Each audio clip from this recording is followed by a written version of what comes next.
वाहिगुरू जी का खालसा वाहिगुरू जी की फतेह। बच्चों अज आप करन जा रहे हैं बैलेंस शीट। बैलेंस शीट जिहड़ा वा तुहाडा बहुत इंपॉर्टेंट पार्ट आ, बड़े ध्यान नाल समझना। जिन्ना भी अकाउंट घूमदा है सारा बैलेंस शीट के बेस पर घूमदा। तो जे आंसर तुसीं देखदे हो, जेकर तुहाडी बैलेंस शीट सही नहीं ना आंदी, इहदा मतलब तुहाडा किते ना किते प्रॉब्लम जिहड़ी आ ओह हैगी। इस करके बहुत जिन्नी भी चीज़ां ने बड़े ध्यान दे नाल वेखणियां। बैलेंस शीट जिहड़ी आ बहुत जरूरी आ। सब तो पहले वेखो बैलेंस शीट जिस तरह आप प्रॉफिट एंड लॉस अकाउंट बनाने, ट्रेडिंग अकाउंट बनाने, तो बैलेंस शीट इस तरीके नाल जिहड़ी तुहाडी नॉन प्रॉफिट ऑर्गेनाइजेशन आ, नॉन ट्रेडिंग कंसर्न आ, उहदे विच भी बैलेंस शीट बनाउण दी बड़ी जरूरत जिहड़ी आ ओह पैंदी है। वो तो जो कुछ साढ़े को रह गया वह तो ध्यान रखांगे, क्योंकि जिन्ने भी पैसे सानू किसी ने दिते आ सारा हिसाब किताब रखना पैंदा है। फिर वेखना पैंदा किहड़ियां एसैट्स जिहड़ियां ने वो खराब हो गई, नवीं लियाणियां, कितना पैसा होर चाहिदा, कितना पैसा गौरमेंट कोलों आपां मंगना या किसी कोलों आपां लैना, ये सारी चीज़ों का पता पुत बैलेंस शीट तो लगता है। इस करके बहुत इंपॉर्टेंट पार्ट आ तुहाडा बैलेंस शीट भी। जे आपां कहिए कई बारी तुहानूं क्वेश्चन च बैलेंस शीट दित्ती हुंदी आ, कई बारी नहीं दित्ती हुंदी, कई बार तुहानूं क्वेश्चन च बैलेंस शीट बनानी पैंदी आ। एक इहो चैप्टर है जिस दो बारी बैलेंस शीट बनानी पैंदी आ। एक नूं कहंदे ओपनिंग बैलेंस शीट वाली बैलेंस शीट, तो एक नूं कहंदे क्लोजिंग बैलेंस शीट। तो इस करके इस नूं ध्यान दे नाल तुसीं समझना है। कहंदा बैलेंस शीट स्टेटमेंट जिहड़ी आ वो शो करदी फाइनैंशियल पोजीशन। फाइनैंशियल दा मतलब जिहड़ा तुहाडा ऑर्गेनाइजेशन हैगा उह च किन्ना क पैसा हैगा, सरप्लस किन्ना क पैसा उहदे कोल होर जरूरत आ, वो सारियां चीज़ां दी डिटेल जिहड़ी आ बैलेंस शीट शो जिहड़ी आ ओह करदी आ। कहंदा show the financial position of the organisation or an enterprise at a particular date in case of non trading organisation. इनू आप उस तरीके नाल ही बनाने जिस तरह आप ट्रेडिंग कंसर्न बनाने, जिस तरह आप कहने भी एसैट्स से लाइबिलिटीज़ में शो करना पैना वा, जिस तरह आप ट्रेडिंग कंसर्न की बैलेंस बनाना पैंदा सेम वे ना। मगर कहता पाया वा the excess of assets over liability. मगर ये एक चीज़ का ध्यान रखना, कई बारी तुहानूं ना कई बारी बैलेंस शीट जिहड़ी आ उहदे विच कैपिटल फंड नहीं दिता हुंदा। कैपिटल फंड का मतलब होंदा पुराना फंड जिहदे आप इस साल के सरप्लस को जोड़ना है। तो कई बार जो तुहानूं सरप्लस जोड़न वास्ते फंड ना दिता होवे तो आप फिर उसनूं कैलकुलेट करते हैं ओपनिंग बैलेंस शीट बना के। तो वो फिर ओपनिंग बैलेंस शीट बनानी पुत अगे जाके सम आउणगे दसांगा। ओपनिंग बैलेंस शीट बनाने वास्ते जिन्ने भी ओपनिंग बैलेंसिस होणगे, कोई एसैट्स दे कोई लाइबिलिटी दे, उन्होंने आप बैलेंस शीट च रिकॉर्ड कर लैंदे। जिन्नियां भी एसैट्स ने उन्होंने एसैट साइड पर पाता ओपनिंग एसैट्स नूं, जिन्नियां भी तुहाडीआं लाइबिलिटीज़ ने ओपनिंग उन्होंने लाइबिलिटी नूं ओपनिंग बैलेंस शीट च लाइबिलिटी साइड पर पाता। एसैट साइड ज़्यादा है लाइबिलिटी साइड घट आ, जो भी डिफरेंस तुहाडे कोल लाइबिलिटी साइड पर बचेगा उसनूं आपां कहने आ कैपिटल फंड। तो ये कैपिटल फंड जिहड़ा वा ओपनिंग बैलेंस शीट तो आप कढ़ लैंदे आ, तो क्लोजिंग बैलेंस शीट दे विच जिहड़ा नूं आपां ऐड करके चलते हैं। देखो तुहानूं मैं अगे जाके वैसे करना तो है ही आ, मगर मैं तुहानूं फिर भी एक बारी डिटेल दे विच जिहड़ा वा थोड़ा बहुता दस देना वा भी आपां करदे की आ। साडे कोल पुत जिहड़ा स्टैप है ना, एक इहदे विच 3 स्टैप चलदे ने, 1 2 ते 3। ਇਹ 3 स्टैप जिहड़े ने इन्हां नूं आपां ध्यान च रखना वा। तुसीं वेखना सब तो पहला स्टैप है वा तुहाडा जिहदे विच तुहानूं दित्ता हुंदा वा रिसिप्ट एंड पेमेंट अकाउंट। दूसरा जिहड़ा स्टैप आ पुत उहदे विच दित्ता हुंदा वा इनकम एंड एक्सपेंडिचर अकाउंट। ते पुत जिहड़ा तीसरा स्टैप तुहाडा हैगा वा उहनूं आपां कहने आ बैलेंस शीट। तुहानूं आह वाली चीज़ जिहड़ी आ ओह दित्ती हुंदी आ, तुसीं आह वाली चीज़ जिहड़ी आ ओह कड्ढनी हुंदी आ, आह वाली चीज़ जिहड़ी आ ओह इहदे बेस ते इहनूं आपां बनाना हुंदा। तुहानूं रिसिप्ट एंड पेमेंट अकाउंट जिहड़ा हैगा वा उहदे विच जिन्नियां भी रिसिप्ट ने वो डैबिट साइड ते, जिन्नियां भी पेमेंट ने वो क्रेडिट साइड ते हुंदियां। जिन्नियां भी पेमेंट होणगियां विद एडजस्टमेंट आपां एक्सपेंडिचर साइड दे उत्ते उतार लैंदे आ। मतलब आप पेमेंट जी एक्सपेंडिचर साइड पर उतार लैंदे हैं। जिन्नियां भी रिसिप्ट ने विद एडजस्टमेंट रैवन्यू तो कैपिटल डिफरेंस कढ़दे हुए आप किहड़ी साइड पर पा दिंदे आ, इनकम एंड एक्सपेंडिचर की क्रेडिट साइड पर। आह दोवें चीज़ों आप कैलकुलेट करते हैं। हुण इन्हां चीज़ों तो जेकर आह चीज़ ज़्यादा वा तो आह चीज़ घट आ तो आप की निकलदा वा सरप्लस। जेकर आह चीज़ ज़्यादा वा आह चीज़ घट आ तो तुहाडे कोल की निकलदा वा डेफिसिट। हुण पता जिहड़ा तुहाडा सरप्लस आ ते डेफिसिट आ इन्हें तुहाडा कित्थे जाना वा बैलेंस शीट की लाइबिलिटी साइड ते एसैट साइड। देखो मैं दोबारा तो दसदा वां, एक तुहाडे कोल हैगी आ लाइबिलिटी साइड, एक तुहाडे कोल हैगी आ एसैट साइड। इहदा बैलेंस हुंदा वा डैबिट, इहदा बैलेंस हुंदा वा क्रेडिट। इहनूं आपां कहने आ बैलेंस शीट। ओके ਹੁਣ ਪੁੱਤ ਜਿਹੜਾ ਵੀ ਤੁਹਾਡੇ ਕੋਲ ਆ ਸਰਪਲਸ ਆਇਆ ਵਾ ਇਸ ਸਰਪਲਸ ਨੂੰ ਤੁਸੀਂ ਜੋੜਦੇ ਹੋ ਜਿਹੜਾ ਤੁਹਾਡੇ ਕੋਲ ਕੈਪੀਟਲ ਫੰਡ ਦਿੱਤਾ ਹੁੰਦਾ ਵਾ ਉਹਦੇ ਵਿੱਚ ਇੱਥੇ ਆਪਾਂ ਜੋੜਦੇ ਸਰਪਲਸ ਤੇ ਜੇਕਰ ਕੋਈ ਡੈਫੀਸ਼ੀਐਂਸੀ ਹੈਗੀ ਆ ਕੋਈ ਡੈਫੀਸ਼ੀਐਂਸੀ ਆ ਉਹਨੂੰ ਆਪਾਂ ਜੋੜਦੇ ਆ ਉਹਨੂੰ ਆਪਾਂ ਮਾਈਨਸ ਕਰਦੇ ਆ ਕੈਪੀਟਲ ਫੰਡ ਚੋਂ मगर कई बार पुत जो आ कैपीटल फंड ना दिता हो फिर इस कैपीटल फंड में आपू कैलकुलेट जोड़ा वा करना पैंदा वा उहदे वास्ते आपू ये होंगी क्लोजिंग बैलेंस शीट तो ये आप बनावांगे हुण ओपनिंग बैलेंस शीट ये तुहानूं बनानी उदों पेगी जो तुहानूं कोल कैपीटल फंड जोड़ा वा ना दिता हो तुसीं कैपीटल फंड कड्ढण वास्ते बनाते हो जिन्नियां भी तुहाडे कोल एसैट्स होणगियां ओपनिंग बैलेंस दियां जिस तरह मान लो ओपनिंग कैश आ रिसिप्ट एंड पेमेंट अकाउंट चो वेख लिया ओपनिंग कोई बिल्डिंग आ कोई फर्नीचर आ कोई भी तुहाडे कोल एसैट आ तुसीं उहनूं इधरली साइड ते जिहड़ा वा वो पा लैंदे हो तो लाइबिलिटी साइड के उत्ते जेकर मान लो तुहाडे कोल कोई क्राइटर आ कोई बिल्स पेबल आ कोई आउटस्टैंडिंग एक्सपेंस आ ओपनिंग बैलेंस ओनली ओपनिंग याद रखना ओपनिंग इन्हां एसैट्स का टोटल आप जो भी करते हैं हमेशा तुहानूं पता लाइबिलिटी के बराबर आंदा एसैट्स किहदे इक्वल होंदियां वा लाइबिलिटी तां ही तो इक्वेशन क्लीयर होएगी हुण जेकर एसैट साइड जिहड़ी तुहाडी हैगी आ ओह तुहाडे कोल मान लो ज़्यादा वा ते आह वाली चीज़ घटदी आ मान लो तुहाडे कोल एसैट साइड का टोटल आंदा पिया वा 1 लाख रुपया तुहाडे कोल इहदा टोटल जिहड़ा बचदा पिया मान लो 80,000 रुपया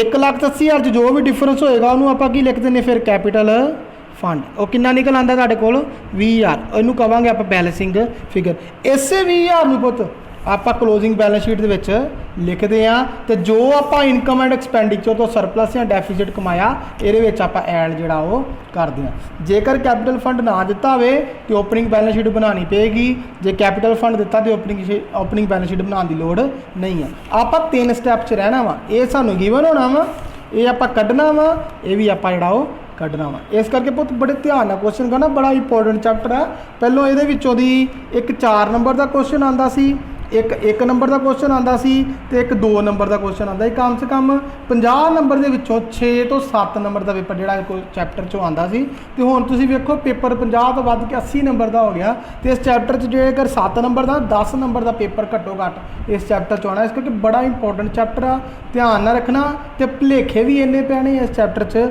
जिहदे करके तुसीं कहना यार चैप्टर विचों डिफिकल्ट जिहा लगदा बिल्कुल ध्यान ना समझो ये चीज़ बहुत तुहानूं पता लग गया कि कैपीटल फंड कड्ढण वास्ते आप ओपनिंग बैलेंस शीट भी बनाने तो उन्होंने फिर आप ट्रांसफर कर दें क्लोजिंग बैलेंस शीट से फिर जो इनकम एंड एक्सपेंडिचर तो सरप्लस एंड डेफिसिट कढ़िया वो ट्रीटमेंट आप करते हुण बहुत ध्यान रखना देखो उस तो बाद तुहाडे कोल आ गया कि कहता excess of assets over liability फैनी termed as a capital fund capital fund कहता पे कई बार तुहानूं नहीं गिवन होंदा note given then preparing opening balance sheet आप बनाने मैं तुहानूं दसदा अगे जाके तो आप यही काम करना उदों ज़्यादा पता लगेगा हुण किहड़े पॉइंट्स जिहड़े उन्होंने माइंड च रखना वा जो एसैट्स नूं आपां रिकॉर्ड करना एसैट नूं एसैट साइड से कहता फिक्स एसैट का ओपनिंग बैलेंस जो भी होएगा उन्होंने ओपनिंग बैलेंस शीट च पाना वा जे साल के दौरान कोई सेल की तो उन्होंने विचों माइनस कर देना वा जेकर परचेज की तो उन्होंने ऐड कर देना वा जेकर डेप्रीसीएशन लगी आ तो विचों माइनस करके जो भी नैट बैलेंस बचूगा उन्होंने क्लोजिंग बैलेंस शीट की एसैट साइड के उत्ते आपां शो जोड़ा वो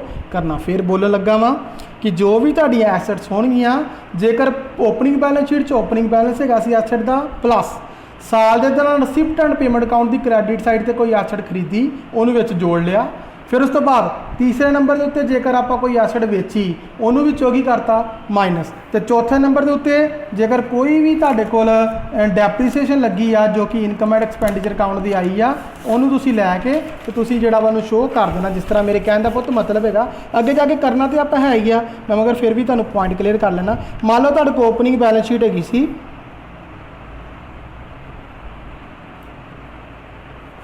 ਉਹਦੇ ਵਿੱਚ ਤੁਹਾਡੇ ਕੋਲ ਮੰਨ ਲਓ ਓਪਨਿੰਗ ਦੇ ਵਿੱਚ ਬਿਲਡਿੰਗ ਪਈ ਹੈ 50,000 ਦੀ ਸਾਲ ਦੇ ਦੌਰਾਨ ਜਿਹੜਾ ਰਿਸਿਪਟ ਐਂਡ ਪੇਮੈਂਟ ਅਕਾਊਂਟ ਹੈਗਾ ਸੀ ਉਹਦੇ ਵਿੱਚ ਤੁਸੀਂ ਬਾਏ ਬਿਲਡਿੰਗ ਹੋਰ ਪਰਚੇਜ਼ ਕਰ ਲਈ ਮੰਨ ਲਓ ਤੁਸੀਂ 1 ਲੱਖ ਰੁਪਏ ਦੀ ਉਹਦੇ ਵਿੱਚੋਂ ਸਾਲ ਦੇ ਦੌਰਾਨ ਤੁਸੀਂ ਬਿਲਡਿੰਗ ਜਿਹੜੀ ਆ ਉਹਨੂੰ ਸੇਲ ਵੀ ਕੀਤਾ ਮੰਨ ਲਓ ਤੁਸੀਂ 20,000 ਦੀ ਸੇਲ ਵੀ ਕੀਤੀ ਤੁਹਾਡੇ ਕੋਲ भी कैश आ गया तो ਹੁਣ ਇਹ ਜਦੋਂ ਆਪਾਂ क्लोजिंग बैलेंस शीट बनावांगे तो ਉਹਦੇ ਵਿੱਚ ਤੁਸੀਂ ਧਿਆਨ ਰੱਖਣਾ ਵਾ ਕਿ ਓਪਨਿੰਗ ਦੇ ਵਿੱਚ ਤੁਹਾਡੇ ਕੋਲ 50,000 ਦੀ ਬਿਲਡਿੰਗ ਸੀ साल दे विच तुसीं नवीं परचेज की होगी 1.5 लाख की, ਉਹਦੇ ਵਿੱਚੋਂ ਦੀ 20,000 ਦੀ ਤੁਸੀਂ ਵੇਚਤੀ ਆ, ਬਾਕੀ ਕਿੰਨੀ ਰਹਿ ਗਈ 1,30,000 ਦੀ।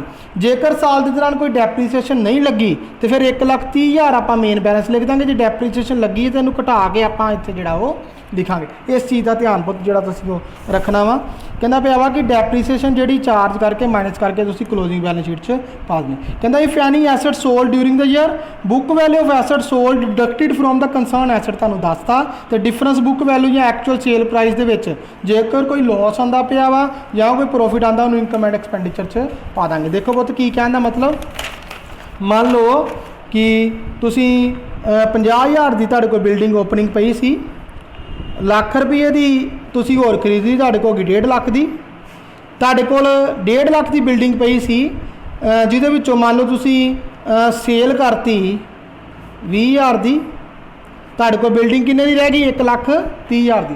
ਮਗਰ ਇਹ ਇੰਨਾ ਬੈਲੈਂਸ ਤੁਹਾਡੇ ਕੋਲ ਬਚਣਾ ਚਾਹੀਦਾ ਸੀ, ਮਗਰ ਸਾਲ ਦੇ ਐਂਡ 'ਚ ਤੁਹਾਡੇ ਕੋਲ ਬੈਲੈਂਸ ਬਚਦਾ ਪਿਆ ਵਾ 1,10,000। ਇਹਦਾ ਮਤਲਬ ਜਿਹੜਾ ਬਾਕੀ ਡਿਫਰੈਂਸ ਹੋਊਗਾ 20,000 ਦਾ ਉਹ ਕੀ ਆ, ਲਾਓ ਦਿਮਾਗ, ਉਹ ਕੀ ਹੋਏਗਾ ਤੁਹਾਡੀ ਡੈਪਰੀਸੀਏਸ਼ਨ। ਇਹ ਸਵਾਲ ਵੀ ਆਪਾਂ ਅੱਗੇ ਜਾ ਕਰਨੇ। ਹੁਣ ਇਹਨਾਂ ਦੀ ਟ੍ਰੀਟਮੈਂਟ ਕੀ ਕਰਨੀ ਆ, ਓਪਨਿੰਗ ਬੈਲੈਂਸ ਸ਼ੀਟ 'ਚ ਓਪਨਿੰਗ ਬੈਲੈਂਸ ਕਿੰਨਾ 50,000, ਰਿਸਿਪਟ ਐਂਡ ਪੇਮੈਂਟ ਅਕਾਊਂਟ ਬਣਿਆ ਵਾ, ਉਹਦੇ ਵਿੱਚ ਕ੍ਰੈਡਿਟ ਸਾਈਡ ਤੇ ਆਪਾਂ ਬਿਲਡਿੰਗ ਹੋਰ ਕਿੰਨੀ ਖਰੀਦ ਲਈ 1 ਲੱਖ ਦੀ, ਇਹ ਤੁਹਾਨੂੰ ਗਿਵਨ ਹੋਏਗੀ। ਫਿਰ ਉਸ ਤੋਂ ਬਾਅਦ ਇਨਕਮ ਐਂਡ ਐਕਸਪੈਂਡੀਚਰ ਅਕਾਊਂਟ, ਉਹਦੇ ਵਿੱਚ ਜੇਕਰ ਕੋਈ ਪ੍ਰੋਫਿਟ ਹੁੰਦਾ ਜਾਂ ਲੋਸ ਹੁੰਦਾ ਉਹਨੂੰ ਆਪਾਂ ਲੈ ਕੇ ਚੱਲਦੇ ਜਾਂ ਲੈ ਕੇ ਚੱਲਦੇ ਆਪਾਂ ਡੈਪਰੀਸੀਏਸ਼ਨ ਨੂੰ। ਹੁਣ ਆਪਾਂ ਜਦੋਂ ਡੈਪਰੀਸੀਏਸ਼ਨ ਕੈਲਕੂਲੇਟ ਕੀਤੀ ਉਹ ਕਿੱਥੇ ਆਏਗੀ, ਟੂ ਡੈਪਰੀਸੀਏਸ਼ਨ ਕਿੰਨੀ ਆਏਗੀ ਤੁਹਾਡੇ ਕੋਲ 20,000 ਰੁਪਏ ਦੀ। ਫਿਰ ਸਾਲ ਦੇ ਐਂਡ ਤੇ ਕਲੋਜ਼ਿੰਗ ਬੈਲੈਂਸ ਕਿੰਨਾ ਬਚਦਾ ਪਿਆ ਵਾ 1,10,000, ਇਹਨੂੰ ਆਪਾਂ ਕਿੱਥੇ ਲਿਖਾਂਗੇ ਕਲੋਜ਼ਿੰਗ ਬੈਲੈਂਸ ਸ਼ੀਟ ਦੇ ਵਿੱਚ। ਕਿੰਨਾ ਆਏਗਾ ਬੈਲੈਂਸ ਸ਼ੀਟ ਦੇ ਵਿੱਚ ਕਲੋਜ਼ਿੰਗ ਬੈਲੈਂਸ ਕਿੰਨਾ ਆਏਗਾ ਬਿਲਡਿੰਗ ਦਾ 1,10,000 ਰੁਪਇਆ। ਇਹਦਾ ਮਤਲਬ ਪੁੱਤ ਹਰ ਇੱਕ ਦੀ ਟ੍ਰੀਟਮੈਂਟ ਆ ਗਈ। ਇਹ ਚੀਜ਼ ਓਪਨਿੰਗ ਬੈਲੈਂਸ ਸ਼ੀਟ 'ਚ, ਆਹ ਚੀਜ਼ ਤੁਹਾਡੇ ਕੋਲ receipt and payment account the credit side ਤੇ। ਫਿਰ ਉਸ ਤੋਂ ਬਾਅਦ ਆਹ ਜਿਹੜੀ ਸੇਲ ਕੀਤੀ ਆ ਇਹਨੂੰ ਆਪਾਂ ਵਿੱਚੋਂ ਮਾਈਨਸ ਕਰ ਦਿੰਦੇ ਆ। ਹੁਣ ਤੁਹਾਡੇ ਕੋਲ ਬੈਲੈਂਸ ਬਚਦਾ ਪਿਆ 1,30,000 ਤੇ ਮਗਰ ਐਂਡ ਤੇ ਬੈਲੈਂਸ ਜਿਹੜਾ ਕਲੋਜ਼ਿੰਗ ਦੇ ਹਿਸਾਬ ਨਾਲ ਬੈਲੈਂਸ ਸ਼ੀਟ 'ਚ ਬਚਦਾ 1,10,000 ਤੇ ਬਾਕੀ ਡਿਫਰੈਂਸ ਕੀ ਆਊਗਾ ਤੁਹਾਡਾ ਇੱਕ ਤਰ੍ਹਾਂ ਦਾ ਡੈਪਰੀਸੀਏਸ਼ਨ ਜਿਹੜੀ ਆ ਉਹ ਬਣ ਗਈ ਹੋਏਗੀ। ਮੰਨ ਲਓ ਤੁਹਾਡੇ ਕੋਲ ਇੱਕ ਬੈਲੈਂਸ ਬਚਦਾ ਪਿਆ ਸੀ 1,30,000 ਦਾ, ਮਗਰ ਜਿਹੜਾ ਸਾਲ ਦੇ ਐਂਡ ਤੇ ਬੈਲੈਂਸ ਬਚਦਾ ਪਿਆ ਵਾ ਉਹ ਬਚਦਾ ਪਿਆ ਵਾ ਮੰਨ ਲਓ ਤੁਸੀਂ ਕਹਿੰਦੇ ਪਿਓ ਕਿ 30,000 ਦਾ ਬੈਲੈਂਸ ਸੀ, 1,30,000 ਦੇ ਵਿੱਚੋਂ ਤੁਸੀਂ 10,000 ਵਾਲੀ ਚੀਜ਼ ਜਿਹੜੀ ਆ ਉਹ 15,000 ਦੀ ਵੇਚੀ। ਇਹਦਾ ਮਤਲਬ 10,000 ਵਾਲੀ ਚੀਜ਼ ਜੇਕਰ 15,000 ਦੀ ਵੇਚੀ ਤੇ 5,000 ਰੁਪਏ ਕੀ ਹੋ ਗਿਆ ਤੁਹਾਨੂੰ ਪ੍ਰੋਫਿਟ। ਜੇਕਰ ਪੁੱਤ ਕੋਈ ਸੇਲ ਕਰਦੇ ਆ ਤੇ ਟੋਟਲ ਚੋਂ ਮਾਈਨਸ, परचेज करते हैं टोटल चो minus. Cell purchase income and expenditure च नहीं आनी, इनकम एंड एक्सपेंडिचर च सिर्फ आना वा प्रॉफिट या आना वा लॉस। जेकर कोई भी आप एसट खरीदते हैं साल के दौरान वेचते हैं, जे वेच के वो उत्ते कोई लॉस हो रहा वा तो इनकम एंड एक्सपेंडिचर की डेबिट साइड ते, जेकर प्रॉफिट हो रहा तो इत्थे बैलेंस शीट च कोई प्रॉफिट तो लॉस जोड़ा तुहाडा वो नहीं आना। ओपनिंग बैलेंस ने ओपनिंग बैलेंस शीट च आ जाना वा, जिहड़ी खरीदी रिसिप्ट एंड पेमेंट अकाउंट की क्रेडिट साइड से आ जाना वा। जेकर साल के एंड ते बैलेंस घट बचता पिया वा तो तुहाडे कोल बैलेंस ज़्यादा वा, डिफरेंस जो भी होएगा तुहाडे कोल वो की निकल आएगी डेप्रीसीएशन। उस डेप्रीसीएशन नूं तुसीं इनकम एंड एक्सपेंडिचर की डेबिट साइड से पा देना वा तो 1,10,000 का क्लोजिंग बैलेंस तुसीं पा देना वा क्लोजिंग बैलेंस नूं क्लोजिंग बैलेंस शीट। जे बहुत नहीं समझ लगेगी तो फिर तुसीं दोबारा तो पुछ सकते हो। उस तो बाद प्रीपेड एक्सपेंडिचर ते अक्योर्ड इनकम, ये भी बहुत बड़ा इंपॉर्टेंट पॉइंट आ तुहाडे कोल, तुहानूं ये पता होना चाहिए प्रीपेड एक्सपेंड ते तुहाडी जिहड़ी अक्योर्ड इनकम है इन्हां दी भी की ट्रीटमेंट आ। इहदे विच भी प्रीपेड एक्सपेंसिस तुहाडी एसेट हुंदी आ ते आउटस्टैंडिंग अक्योर्ड दा मतलब हुंदा आउटस्टैंडिंग इनकम तुहाडी की हुंदी आ एसेट।